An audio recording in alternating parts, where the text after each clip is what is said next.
Let me tell you, from long time it started, was not easy for me to be an artist.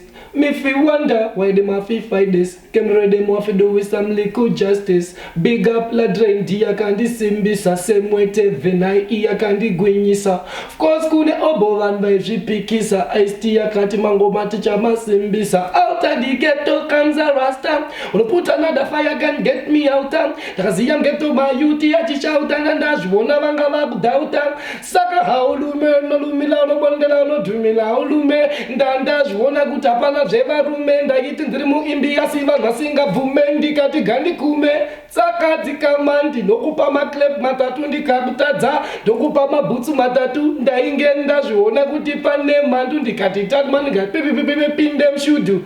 This team yamabara bara, this team yamabara, ndanda zviona mumano parara, I speak is angari mambara. Yo, when me tell you this I go vena. This Lewaz Skattah straight from Zimbabwe and you're tuning into Nehanda TV. Watch me update this TV.